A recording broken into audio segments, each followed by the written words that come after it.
This time on Graveyard Carz, the film crew follows Mark for the day. The Sunroof Challenger returns, and it's not pretty. And work begins on the Plum Crazy 446-pack Challenger. Coming up on this episode of Graveyard Carz.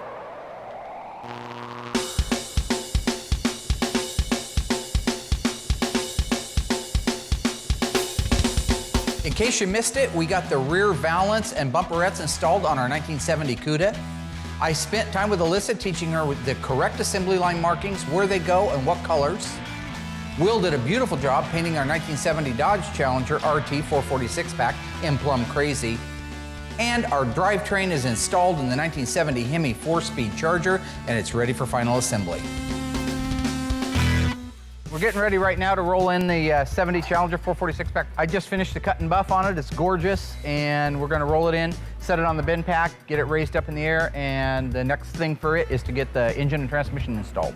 When we have a vinyl top that needs to go on a car, the first thing I do is get it opened up once I receive it, lay it out on the roof of the car. That way you can get all the imperfections out of it, all the little wrinkles out of it from shipping. That way, when the upholsterer gets here to install it, it's ready to go. That's a lot of overhang back here, boss. This is for a completely different car. Well, I think it is, because the seams for a Challenger are all the way out here on the ends. This is a stupid problem to have. But this seam isn't supposed to be crooked like that. It's not even This seam is supposed to be straight. That looks like a Charger top. Well, that fits beautiful. Yeah, how about that, huh? That's a good looking top. Oh! I know what I gotta do. The guy that owns the car, right? Remember my high school car, burnt orange with a white top? I kept trying to talk him into putting a white top on it. I need to take a picture of it and send it to him and tell him it looks great. God, what's crazy is that's my old car. Oh man, that was a panty dropper right there. You know what I'm talking about. And, oh God, all the girls, oh, here comes Warman, he's so cool. Panties fell off when Mark I'm talking about back in the gut days, my old driving the gut. See, that's the wrong top. They sent us the wrong top for it. That's for a Charger. So when a woman sees this car, their panties when he sees, drop. That's the good news. The bad news is we don't have a white vinyl top for our Challenger.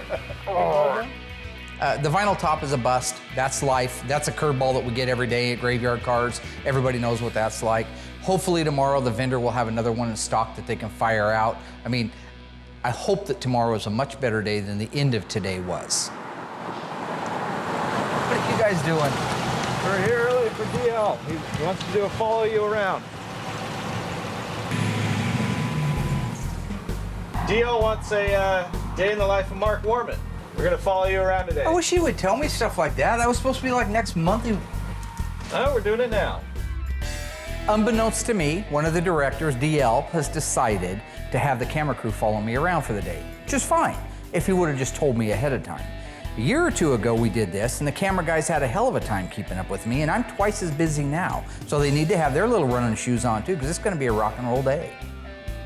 Good looking young kid, look at that, that's my Okay, watch a little rerun on the old V channel. Say hi to the camera, little tiny T. I like your hat, by the way. Thank you. And I see Aaron's not here yet, unless he's downstairs making my coffee. Have you seen him? I have not. Better be down there making my coffee. Good morning, Ben. Wondering if you are on your way in here that you could make me a coffee before I do a 187 on somebody. As soon as I arrive, I will make you a copy to prevent a 187 or any other codes that would signify violent crime. Mickey, what you working on? Cedar boss. Hey there, Big Dave. What up? Morning. Morning, how you doing? Good. All right, so what I'm doing right now, I'm getting ready to put the decal, the Bumblebee stripe on the 70 Charger RT. And I'm just looking to see if Dave has any reference in here. Basically, after doing a little bit of research on these cars, the Bumblebee stripe that went on the back of the 69 Dodge Charger Daytona and the 70 Charger, they were fairly wide. Originally on the assembly line, when it came time to put the side marker in, they just cut an X in the actual opening of the side marker, stuffed the side marker into it, and whatever flaps were left on the inside, they just folded around. I wanted to see if they were still doing that in the 70. That's what I'm looking for in the book. Yeah, I don't think so. All right, I'm gonna have to wing that part of it. That's fine. I'll just leave that part in there, the flaps in there, and it's easier to get rid of them later down the road if you need to, than to add them if they're already gone. So, here we go.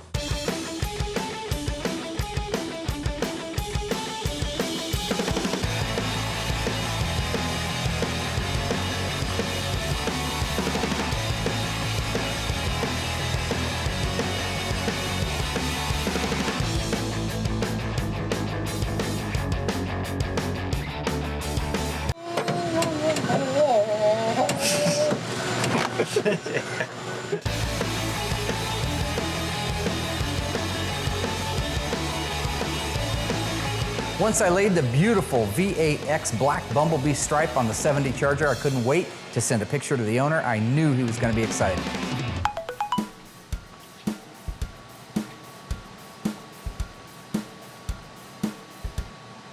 Turns out he wasn't that happy because it was the wrong color stripe.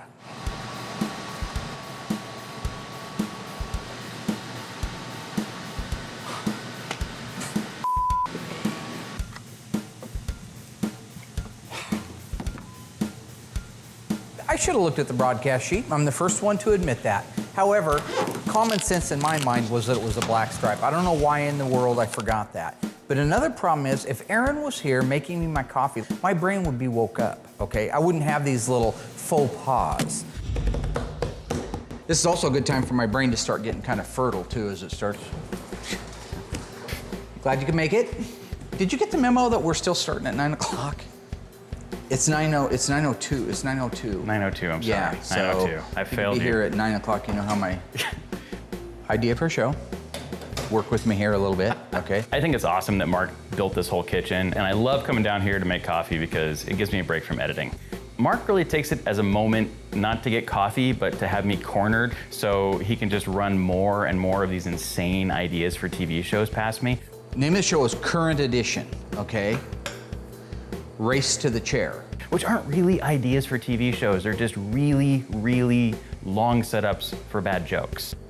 And what it is you follow a group of convicted killers who have been sentenced to death in the electric chair. Play on the word Current Edition. Yeah, Current Edition.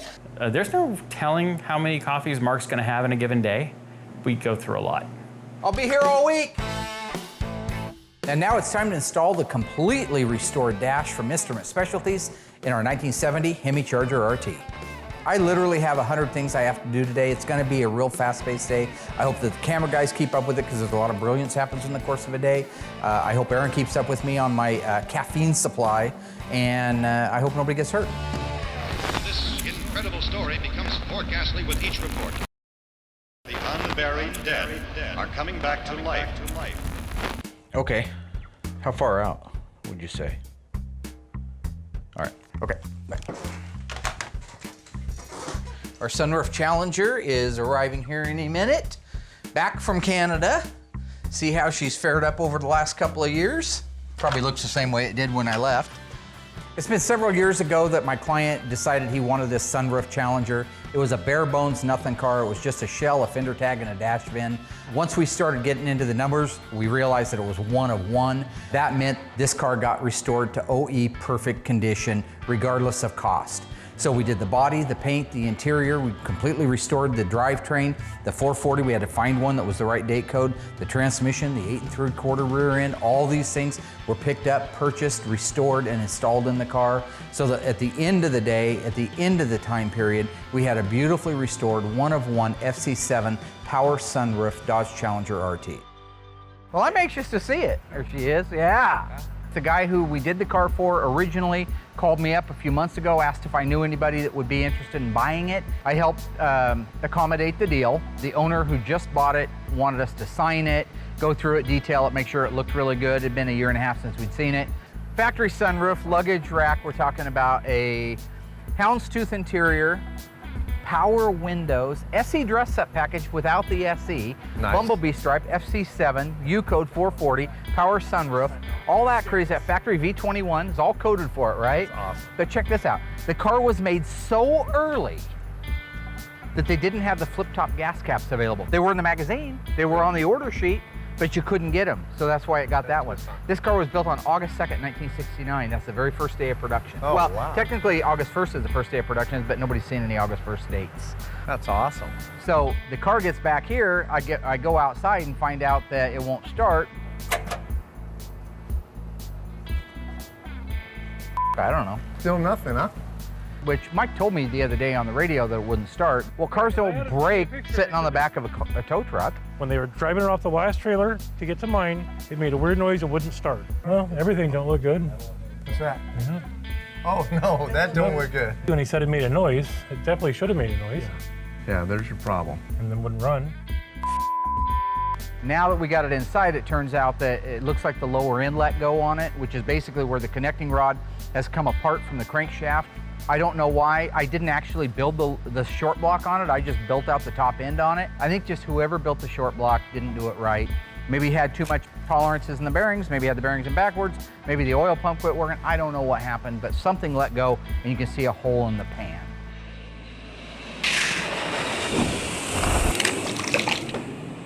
All right, I had this one too. Check it out. And here's number 3. Okay, restaurant idea. A restaurant idea. Tell me what you think of this. All right. A Thai food restaurant. Okay. Okay. But it's in a ship and it's split right down the middle. So on the left-hand side you have the bar, and so kids can't go in that part. And on the right-hand side you have food and drinks, right? And it's called the Titanic.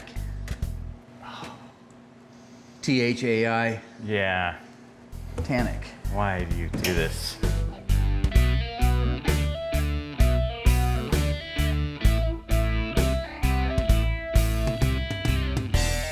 Bring the forklift in, and you're gonna need to come in kind of like this and then straighten it out because you need to pull right in here onto these forks. As Allysa gets more familiar with some of the tasks I've already given her, I want to continue to broaden her knowledge of the shop and what's going on. That's why I'm spending time with her today, learning about equipment, safety, and then the installation of the drivetrain. Now turn it and come in slow. I think that's going to be too hard of a turn. See the problem with it? You're going to hit everything. So back out and go in closer. It's one of the things, and when you're driving something and you haven't gotten used to it and you've got a lot of expensive stuff and you can do damage with it, so she's being cautious. But sometimes people just sit there and they... Dad, or do I need a running start? What? Is this far enough back? Yeah, you can come back. Well, you sent me out into the wasteland. I sent you out to get straightened out so you can get some I air pull into your apart lungs. every day. You're wiggling back and forth up against this wall. You're up against this wall, and that wall don't care. You got a world out here. Are you done yet? There's a world waiting for you. Sure. You done? And just so you know, it will, at a certain point, because it's crooked, it'll force the engine around to being straight. So don't worry when it scrapes it across the floor, because that's what it will do. You're where you need to be, so now you're going to want to turn your wheels to your left, and because where we're going with this unit is underneath the shop crane right here. Okay, stop going crazy. I don't know why you've gone crazy. I don't know what happened, if it's too much caffeine. Maybe I did something as a dad early. I don't know. I'm still good over there? I'm going to let you know I'm still when you're good? not. Okay. You got my word. Didn't know if there was a cliff there or not. You have Didn't know if my I word as trusted a you to keep- Marine. Oh my God. I was never a Marine. Right there. Now let it down. Yep, that one goes forward. Okay, remember, just as gently as a human can touch something with finesse. Not like you just grabbed a fistful of candy and you're running out of the local convenience store. You're literally the worst person Now to work stop. for. That was gentle. No. I don't. Okay, let me show you ginger. With the drivetrain assembled and ready to go in our 1970 Dodge Challenger, we are ready to reunite the 446-pack 4-speed numbers matching drivetrain with the very rare Plum Crazy 1970 Dodge Challenger RT. Hey! Is it safe? The 1966 Fastback Charger was introduced in mid-season of the 1966 model year in retaliation to what competitor's car? AMC Marlin, Ford Mustang, Plymouth Barracuda. The answer coming up after the break. Because of the obvious threat to untold numbers of citizens, this station will remain on the air day and night. So which car was the mid-season 66 Dodge Charger Fastback retaliating against? The answer is all of the above. All three of those cars were sporting the new, stylish Fastback type top. Dodge felt it needed to compete with the modern times, so therefore the 1966 Dodge Charger was introduced. It has been established that the unburied dead are coming back to life. Hi, Allysa. You getting your colors figured out? There's your Dana rear end stuff. Right here? Yep. Okay, so all the marks. Masking tape as well? That we don't have, that I haven't been putting on, but that I have up front in my office that can go on just like the Dana. So you're gonna wanna look underneath that car and refresh your memory on all the things, the markings we put, which is the white line, the white X on the back of the thing, okay? And then wherever the white daubs were, read through there and find out where all those go. Okay.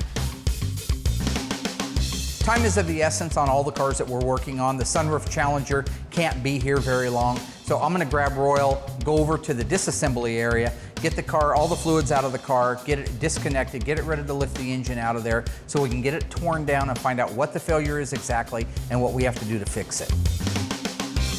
While we're doing that, I feel comfortable with Allysa working on the assembly line markings. I taught her on the Hemi Charger how to do it. I feel comfortable cutting her loose with that. I have a lot of confidence she'll do a great job. It's really great getting to work on the vehicle by myself without my dad around. It's great that he trusts me to do it without him around. It is quite a bit more time consuming not having his knowledge there, actually having to go through it and look it up myself. But other than that, I'm pretty excited to see how I do. Everybody knows that the drivetrain is assembled at the manufacturer by lowering the car down around the K-member with all those components on it.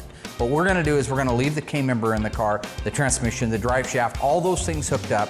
We're gonna save some time by just taking the hood off and doing it old school like we used to do in the driveway, lift the engine up out of the engine compartment and move it over to an engine stand. If you'll hold it there, or are you gonna take it over there? I'm gonna take it over to the machine shop. Me and Mike will get it torn apart the rest of the way. I still, while you're here, wanna get the drivetrain in the Challenger real quick, so we can at least get it setting in there. Okay. I am nervous because he seems to always find something that's wrong with it. So yeah, I'm nervous. So you got the Y, the blue shaped Y on the top of the transmission. There. The school bus yellow daub right behind that. Right here. Yep, that one there. And then you have the white mark on the extension housing to main case. Right here? Yep. Then between the 1 and 2 bolts on the side cover of the transmission. Yep. There. And you have the school bus yellow on the bottom case side bolt. Yep. You mind if I work on that rear end? Or are you gonna, Yeah, you gonna put numbers on it? It's all ready to go?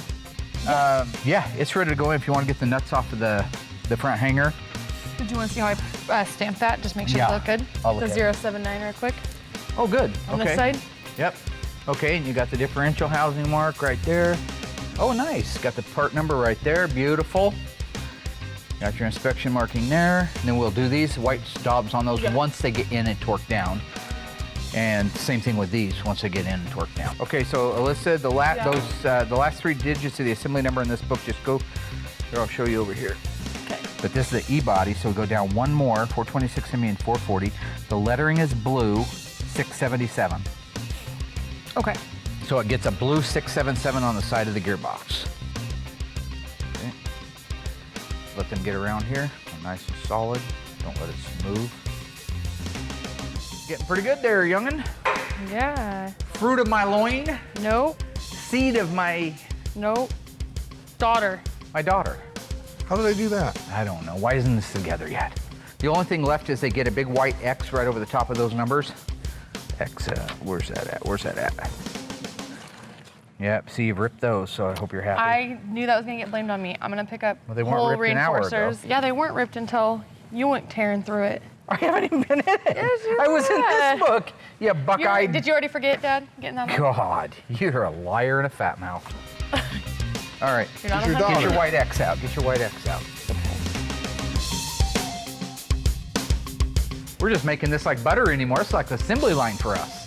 This is really This nice. is just like the old assembly line. It's nice watching Allysa come around and really start to blossom as a restoration technician. And so now when I go out and I say, do the assembly line markings on this car, make sure you pay attention to the book. For the most part, she's doing a really good job. I'm very proud of how she's starting to come together. Okay, so right now we got the rear end in. We're getting ready to install the front suspension and K-member with the transmission alongside it. We've just got to put the upper control arms in so that we can marry them to the spindles once it goes into place. And I'm going to work with these guys getting that done now.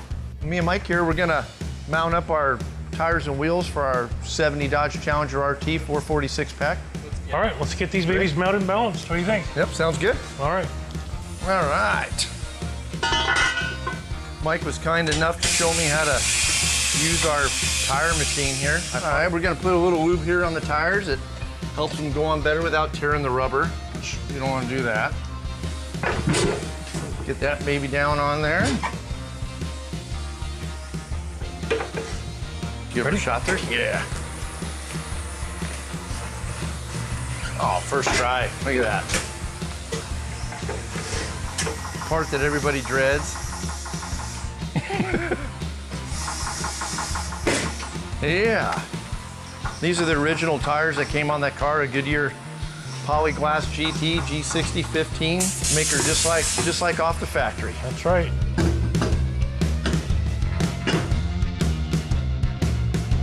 When the machine spins the wheel, it tells us exactly how much weight to make it perfectly round so you don't get any kind of a wobble when you're driving. Tells you right where to put them. Does all the hard work for you and makes everything work out good. It only takes a second too. It's amazing how fast that thing works. And we can keep the weights off of the outside, right, Dave? Yes, sir.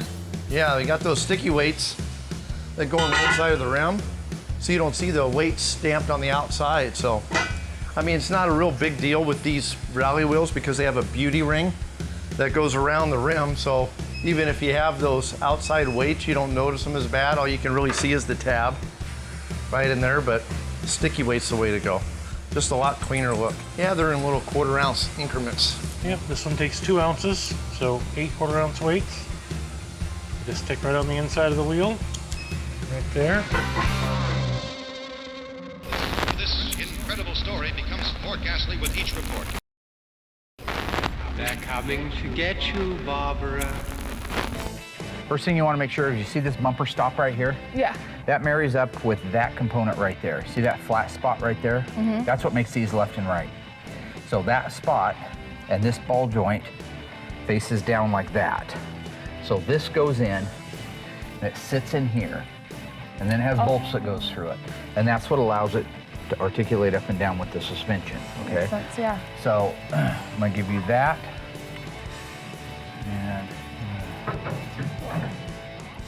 And so usually these are really tight. So let me get my dead blow. Okay, you see what it's, okay? Now go ahead and put the nut and the lock nut on there.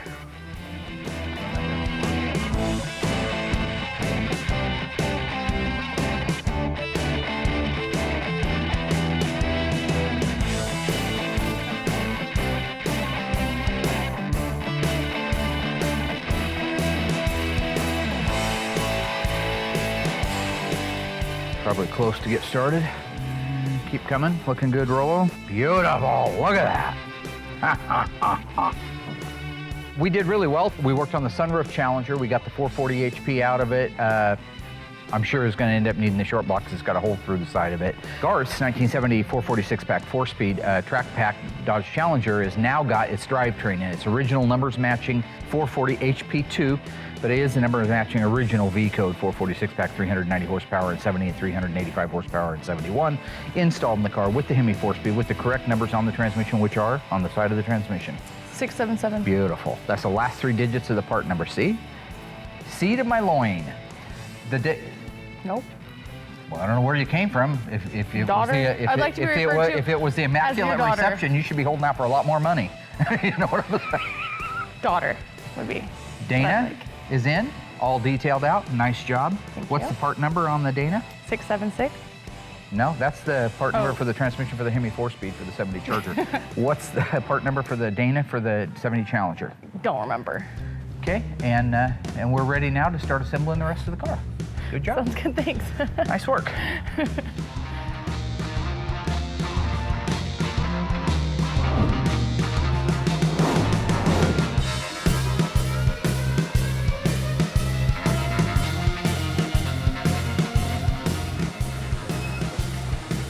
Looking for 0.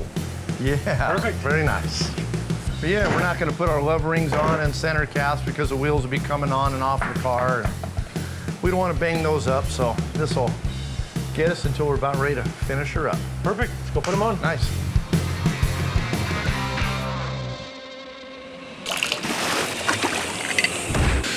So here, I think you're gonna like this one. So you round up a group of alcoholics, right? They've tried, they're just not gonna make it back out of it, right? No, I know, it's a funny premise. You put them, it's a competition. The whole goal is to make it through the entire game show, which a little bit kind of got a little Jeopardy in there, got a little competition there, got the Ninja Warrior stuff in there. But their main thing is just not to have a drink, right? And there's drinks everywhere, right? The biggest boozer. So at the end, the guy wins an all expense paid trip to the best alcohol rehab clinic in the country.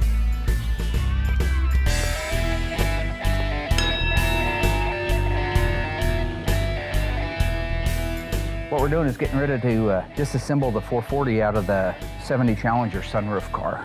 This is the one that has the rod through the side of the block. We had found that it definitely got hot. From a water standpoint, it overheated enough to melt the hose into this hose holder. So we're afraid that everything along with it got cooked. Once we actually get the engine apart, get the heads off, we'll be able to see things like if the cylinder head gasket was blown between the two cylinders, that caused it to overheat. You know, what's the root of the problem? So that's what we're gonna find out today as we get it apart.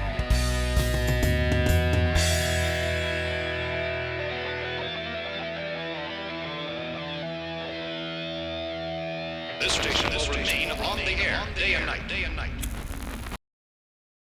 This incredible story becomes more ghastly with each report. What we're doing is getting ready to disassemble the 440 out of the 70 Challenger sunroof car. This is the one that has the rod through the side of the block. We had found that it definitely got hot. From a water standpoint, it overheated enough to melt the hose into this hose holder.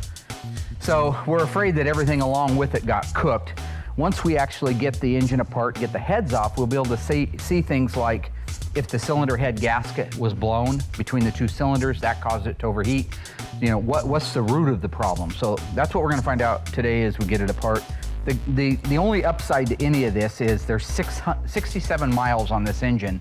So all the pieces that we put on it before the car left here, like the date-coded spark plug wires, the date-coded coil, all that stuff, we're gonna be able to reuse that. But the things that are sensitive to the cooling system, that's the stuff that we're gonna have to double check over at the machine shop. So anything like cylinder heads, anything that could have got hot, basically. How did we get this car to begin with? Way back in the day. And this car came out of Utah, and it was nothing but a shell. All we had was the body and the sunroof mechanism was in it. We had the fender tag, the broadcast sheet, and the dash bin, which were all separated from it. Just like that, there was not much there. And that's where it all started and we built the car from. Well, here's gonna be the magic, Mickey, right here. Hang on, I'll give you a hand with it. I don't need a hand with a bow cylinder. That's what I hear. Sir. Oh yeah, you see that? Ever see a cylinder head gasket do that? I've never took a cylinder head out other than one that had a blown head gasket that was melted to the head. That's how hot it got. Both heads gonna have to go out. They're gonna have to be pressure tested, magnafluxed, straight edged. And then we're probably gonna have to go through and check those valves to make sure they're not bent from the heat. Yeah, there's a bent valve right there. Oh. So what I'm looking at right here is this valve should be like these valves. It should be seated down in there. See that big gap on that side? This valve hit the piston. This piston's the one that hit it. But it's not broken. Those might clean up if they haven't been just destroyed.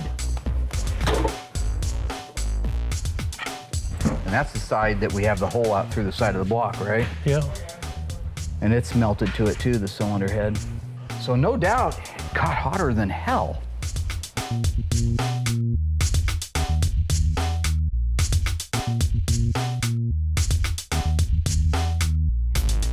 Oh, wow. That took what we call a dipsy-doot. Holy cow, look at that. Can I tuck into a slightly used rod bolt? It's a little used. How about a low mileage 67 original mile windage tray? Look at that. Just never saw one unglued like that. Just stretch everything out. Wow. Our 440 is not looking very hopeful right now. It's definitely suffered blunt force trauma of some kind. And it's looking to me like at least the bottom end of the engine, crankshaft rods are probably all damaged as a result of this thing coming through the block. We'll know more once we get the rest of the engine apart.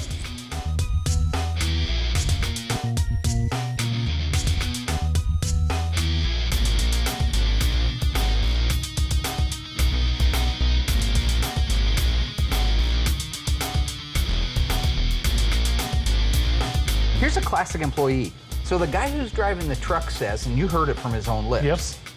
I'm idling along drinking some milk. I got some Oreo cookies, I Not guess. sure about the milk and cookies, but he did say they were idling along. All of a sudden he hears a weird noise. And the engine just explodes. I believe that he was driving along and he heard, and it made a weird noise and stopped running. Anybody who wants to say that this engine came apart while it was idling is out of their mind, okay? This thing was probably doing about 6,000 RPM when it let go. If you take a look at it, you can see that the windage tray has been just beat to death for a short period of time. The connecting rods are twisted and molten into different shapes. They don't even look like them. Keep in mind, this is a 446 pack. These rods are the heaviest webbing rods of any Mopar out there except for the 426 Semi. It's hard to damage an engine like this, and it certainly is hard to do at 800 RPM idling in gear. True or false?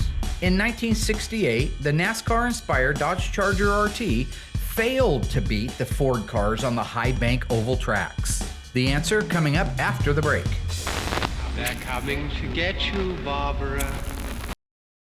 So in 1968, did the NASCAR-inspired Dodge Charger RT fail to beat the Ford Carz on the high bank oval tracks? The answer is true. And as a result of that, Dodge went back to the drawing board and created the 1969 Charger 500 and later the Dodge Charger Daytona. First eyewitness accounts of this grisly development came from people who were understandably frightened. You follow around a ragtag group of serial killers. Oh gosh. Okay. And where do you find a ragtag group of serial killers? Well, okay, they're not serial killers. That probably wouldn't be as good. Okay, you're right. Because if they're serial killers, that means they've done it more than once. They're probably not out running around. Not. 6, 7? He's in between 6 or 7. Okay, you follow convicted murderers who have been released from prison.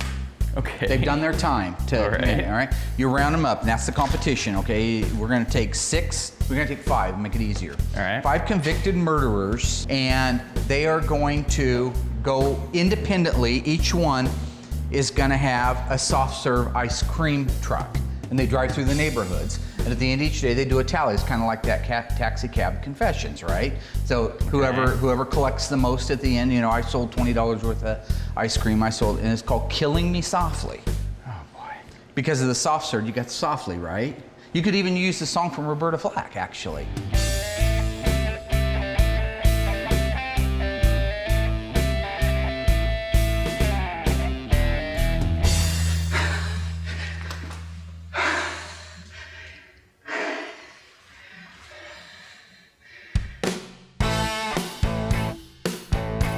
Now that we have the correct material for both cars, Larry is here to install the vinyl tops on our Hemi Charger and our 70 Challenger RT.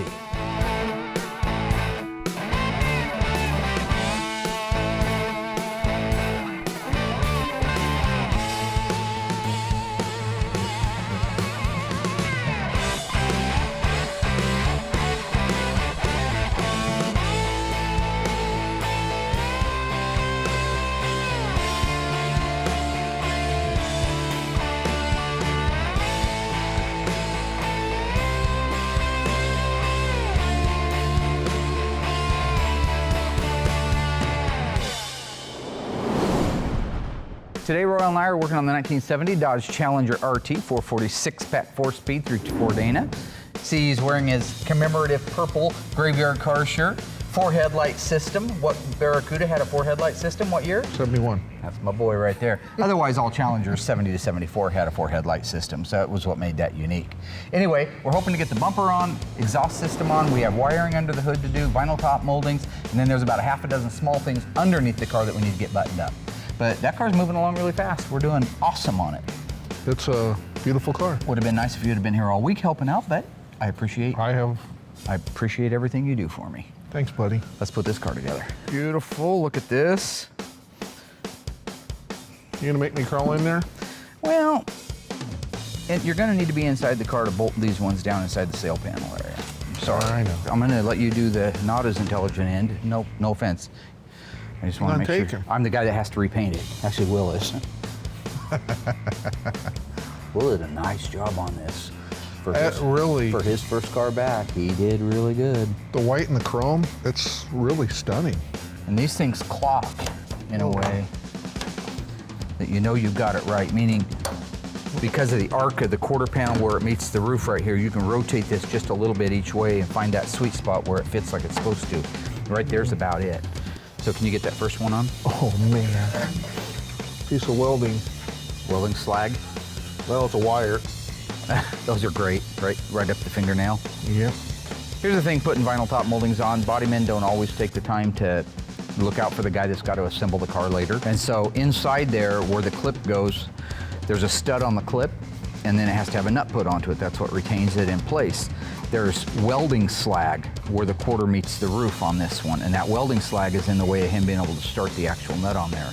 So he's either going to try to knock that welding slag off there or going to have to grind it off of there so he can get a footprint for that nut to go in place.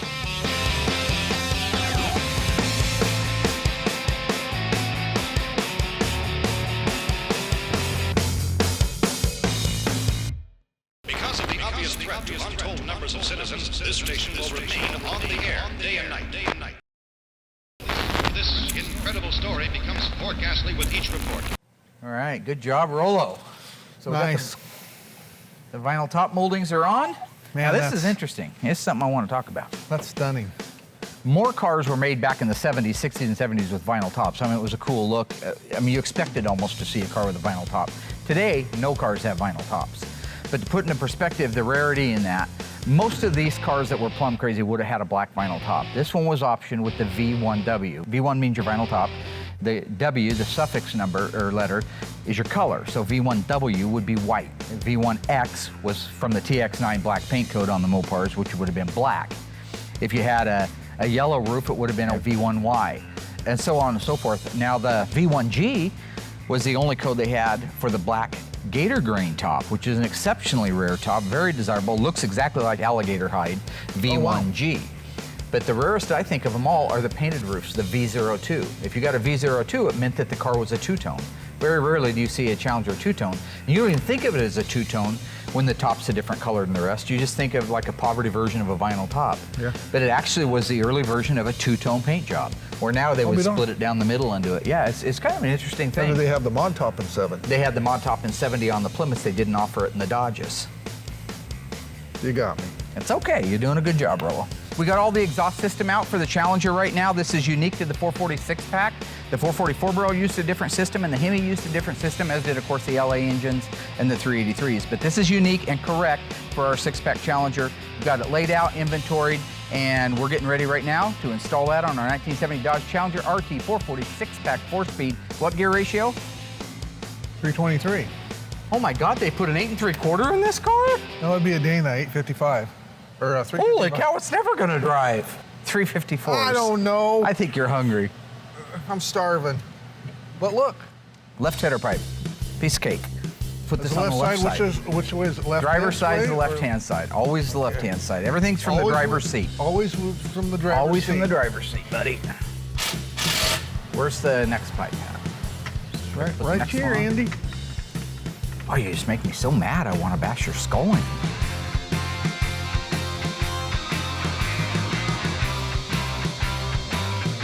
Now that Royal and I have the exhaust system on the 76-pack Challenger, that gives me a short window of opportunity to go over and work with Mike on the block that just came back from the machine shop for our Sunroof Challenger.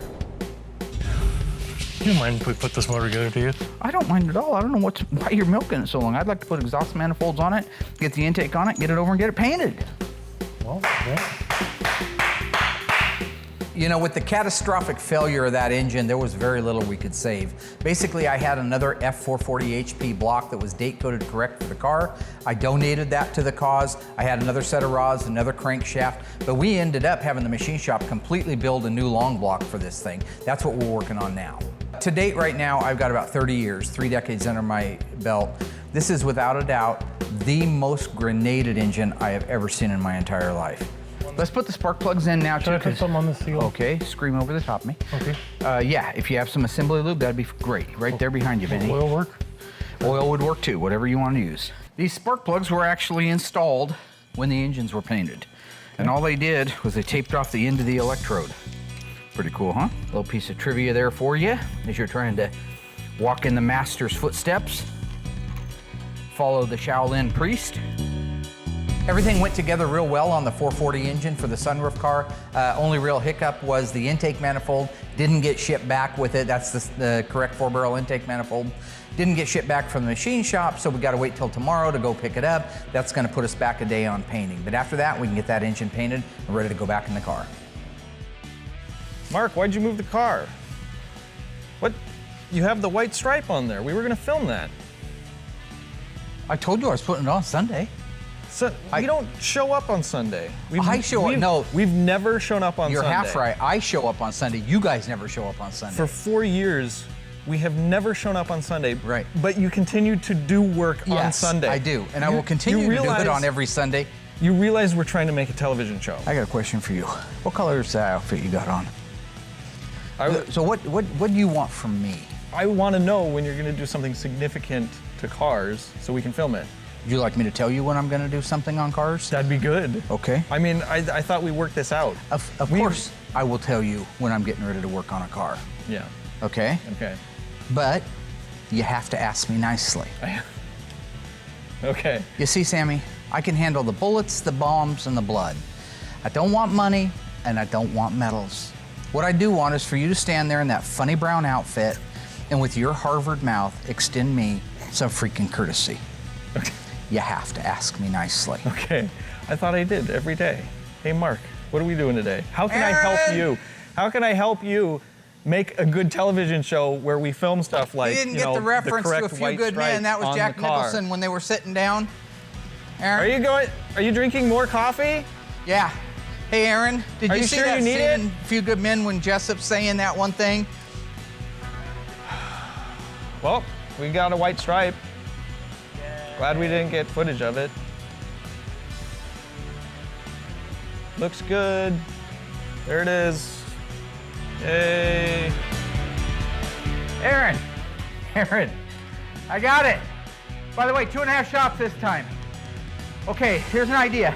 Follow a group of lunatics around at the Oregon State Mental Institution, right? They're obsessed with excrement.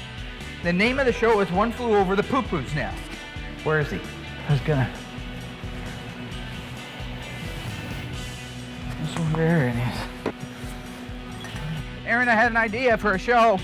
These inmates at the Oregon State Penitentiary, and they're obsessed with excrement, and it's called One Flew Over the Poo-Poo's Nest, because that movie, there you are, that movie with Jack Nicholson where he was One Flew Over the Cuckoo's Nest, is One Flew Over the Poo-Poo's Nest. Why aren't you downstairs making my coffee? Because I'm editing the show. No, but it's time. All right, I had another idea for a show, all right? Go ahead. You've heard of Land Sharks, right? On Saturday Night Live, yeah. Yeah, okay.